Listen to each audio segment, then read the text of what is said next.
Now dear, exercise 10.2 NCERT 11th class maths equation of straight line पढ़ने जा रहे हैं हम लोग। और इक्वेशन ऑफ स्ट्रेट लाइन बहुत इंपॉर्टेंट है। इसके पहले हम लोगों ने स्लोप के बारे में पढ़ा, ठीक है। ये chapter equation of straight line का यूज स्ट्रेट लाइन में होता है, कैलकुलस के लगभग हर एक चैप्टर में होता है। बात समझ आ रही है। कंपटीशन में होता है, एनडीए में तो खास करके होता है इसका। एनडीए, जेईई मेंस, एयरफोर्स, किसी का एग्जाम में जाए, ठीक है। देखिए क्या है इक्वेशन ऑफ स्ट्रेट लाइन।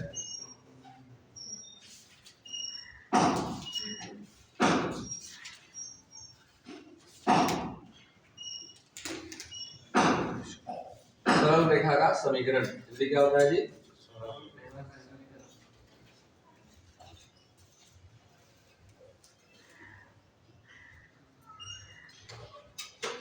यूं कहें समीकरण तो सबका होता है। आपका भी समीकरण है, मेरा समीकरण है, इनका समीकरण है। लेकिन हम लोग के समीकरण के बारे में सब लोग नहीं जानते हैं, लेकिन फैमिली लोग जानते हैं। लेकिन कुछ कुछ ऐसे पर्सन होते हैं जिनका समीकरण पूरा देश जानता है।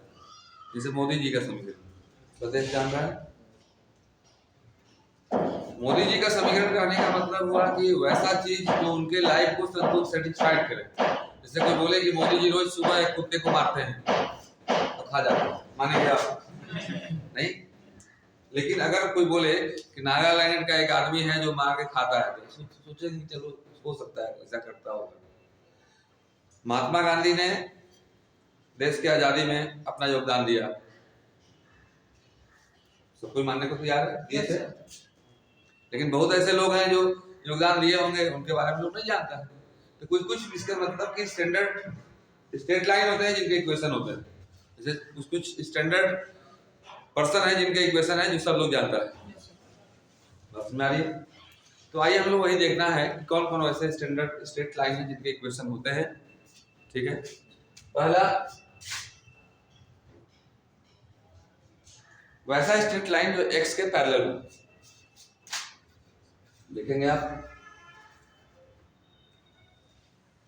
This is x axis, x dash, this is y and this is y origin.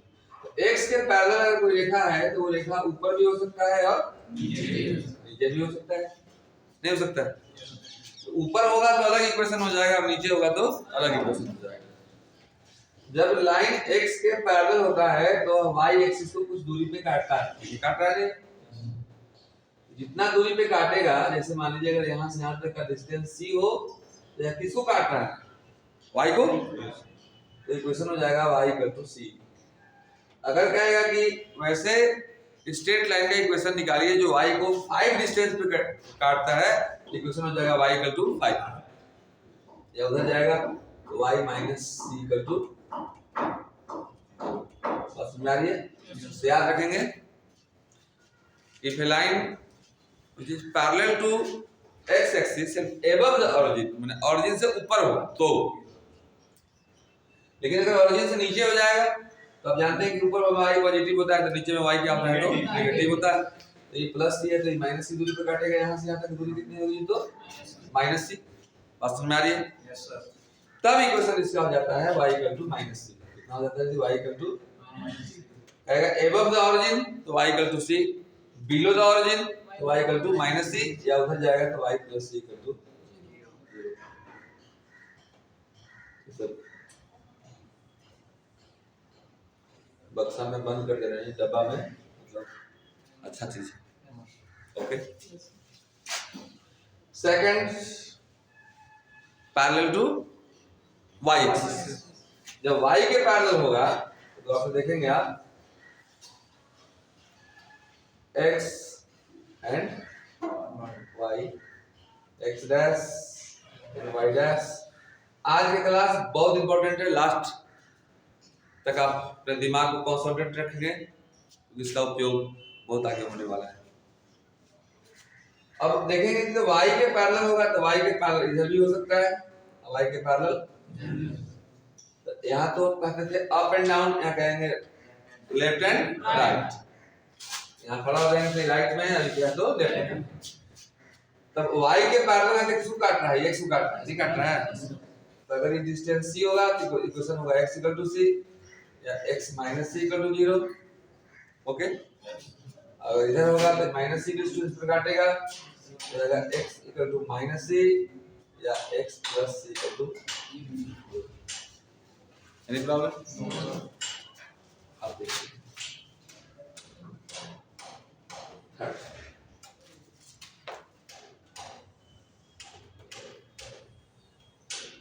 this is your x-axis, this is your x dash, this is your y and now this is y dash। और जी अगर कहें कि x axis का equation क्या होता है, y = 0। Equation of x axis, equation of x axis तो y = 0। Equation of y axis, लड़का का समीकरण क्या होगा, लड़की बराबर 0। अब लड़की है क्या, 1% भी लड़की का कोई चीज आप में नहीं है, लड़की बराबर 0। लड़की का इक्वेशन क्या होगा, लड़का बराबर 0। जैसे कोई कहे कि कोऑर्डिनेट की भाषा में हमसे बात कीजिए, आप खाने का मन है कि नहीं है, अभी मन है नहीं है तो क्या कहोगे, हाँ बराबर 0। हाँ बराबर 0 मतलब नहीं है। समझ में बात आ रही है, कोऑर्डिनेट में बोलिएगा, समझ में बात आ रही है, नहीं बराबर 0। हम कोऑर्डिनेट में बोलने के लिए बोल रहे हैं आपसे, समझ में बात आ रही है? यस सर, तो नो बराबर 0। अच्छा लग रहा है, नो बराबर 0। ओके, बात समझ में आ रही है? आप क्या हैं, लड़का है कि लड़की है? लड़की बराबर 0 तो बोलिएगा। आपका इक्वेशन क्या है? नाइस। तो this is the equation of x axis and if anybody asks what is the equation of, माने जो है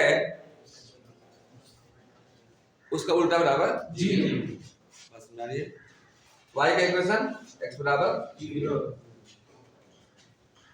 equation of y axis x = 0। And now after that we start next thing. So note कर। Now dear,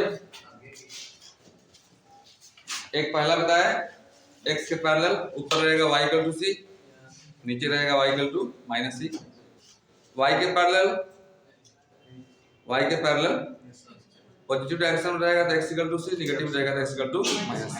any problem? No sir. अब देखिए इसके बाद हम लोग देखना है पॉइंट स्लोप फॉर्म। क्या जी, इसका नाम है पॉइंट स्लोप फॉर्म। नाम से ही पता चलता है कि उसमें पॉइंट दिया हुआ रहेगा और स्लोप दिया हुआ रहेगा, पॉइंट दिया हुआ रहेगा और स्लोप दिया हुआ रहेगा।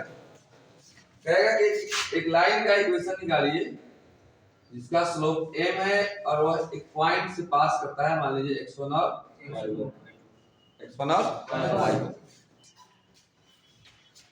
If AB is a straight line which passing through the point x1 y1 and having slope m is y minus y1 = m into x minus y minus y1 = m into x minus x1। Any problem? No sir। Second, इसका नाम है 2 point form.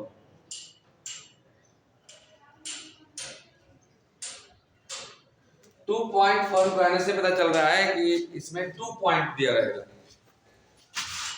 Suppose AB is a straight line which passing through 2 points A x1 y1 and B x2 y2। इसमें भी याद उसी को रखना है, इसमें याद है y minus y1 = m into x minus x1 ही याद रखना है। बात समझ आ रही है? लेकिन इसमें m की जगह पर जो मान आप जानते हैं, क्या जानते हैं, y2 minus y1 by x2 minus x1 यहाँ पे रख देना। बात समझ आ रहा है? तो यहाँ m की जगह पर याद रखना है आपको y2 minus y1 by x2 minus x1 into x minus x1। चीज वही है कि नहीं है? y minus y1 equal to m, m की जगह पर मैंने रख दिया है y2 minus y1 by x2 minus x1 into x minus x1। तीसरा हमारा होता है ये slope intercept form. Slope intercept form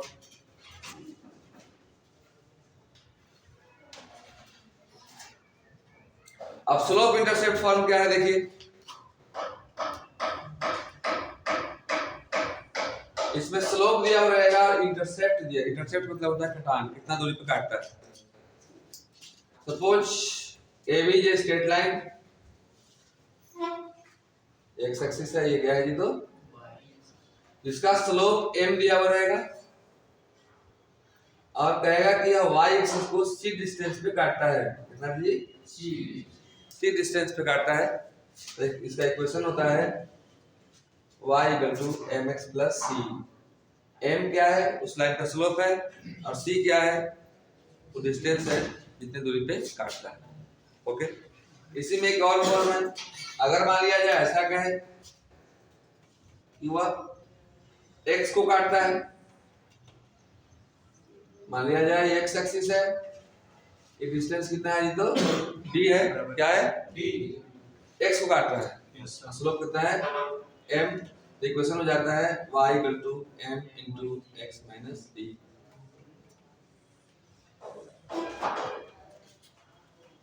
now next 5 intercepts form.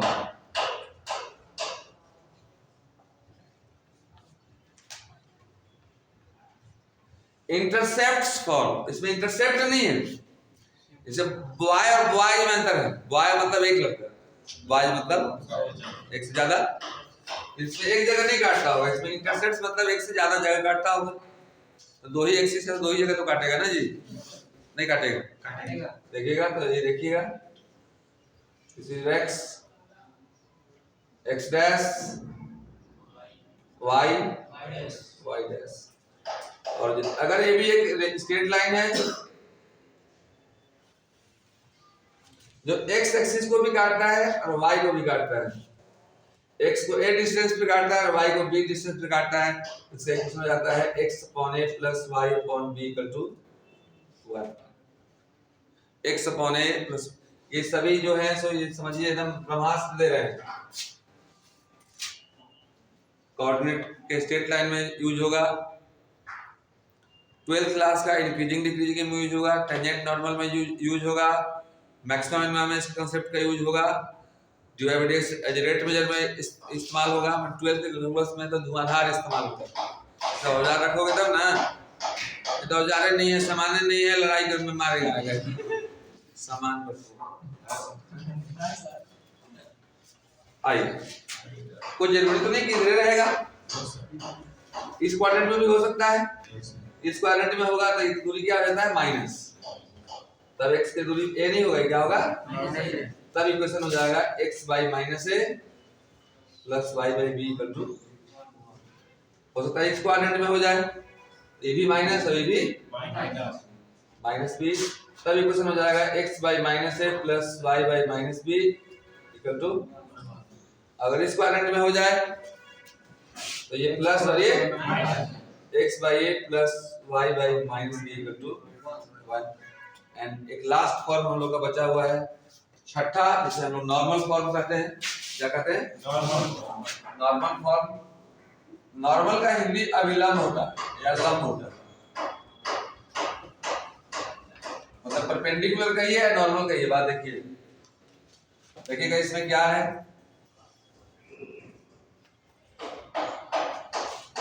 मान लो एक ए बी स्ट्रेट लाइन है, ए बी क्या है जी, स्ट्रेट लाइन है। इस ए बी पर इस ऑरिजिन से डाले गए परपेंडिकुलर का लेंथ दिया रहेगा p, कहेगा क्वेश्चन में, अभी तो क्वेश्चन में हम आएंगे तो पता चलेगा। यहां से यहां तक का लेंथ जो है ओके कितना रहेगा p, कहेगा कि यह परपेंडिकुलर x एक्सिस के साथ अल्फा पर बनाता है, एंगल कितना बनाता है, तब इसका इक्वेशन कैसा होगा, स्टैंडर्ड फॉर्म याद रखना है, x cos alpha plus y sin alpha equal to p। और समझ आ रही है, तो यह 6 फॉर्म।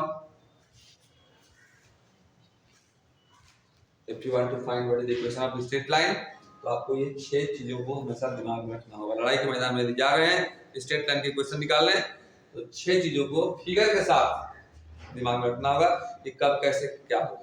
बस समझ आ रही है? आप इसको नोट करें। After that we start exercise. Now dear, देखा आप लोगों ने देयर आर 6 फॉर्म। कितना फॉर्म है जी? 6 फॉर्म। एक्सरसाइज 10.2 फर्स्ट प्रॉब्लम देखते हैं हम लोग। जो लड़का क्वेश्चन अच्छा से समझा होगा, नहीं रूल अच्छा से समझा होगा, क्वेश्चन का जवाब देगा। कह रहा है कि इन एक्सरसाइज 1 to 8 में 1 से लेके 8 तक find the equation of the line which satisfy the given condition। पहला है आपका write the equation of x and y axis. So जी x एक्सिस का इक्वेशन बताइए। Equation of x axis y equal to 0। Equation of y axis दर्द पे पहले ही दे दिए दवाई, ताकि सवाल बनाते समय नहीं दुखाई। समझा भाई? Any problem? No sir. Second problem passing through the point। करा कि find the equation of the line with passing through the point -43।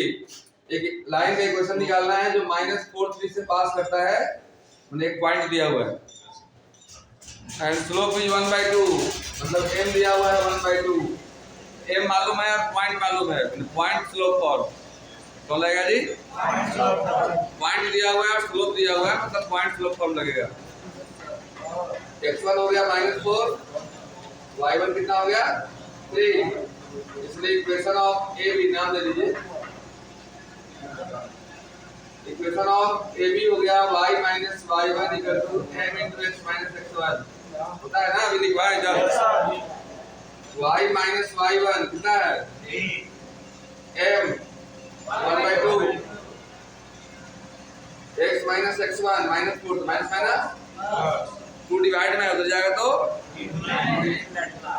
2y - 6 = x + 4। उधर भेज दीजिए x + 4 - 2y + 6 = 0। x - 2y + 10 = 0। Now this your answer. मुझे उम्मीद है अच्छा लगा होगा। पूरा फॉर्मूला याद करके आएंगे and after that in next class next video start next.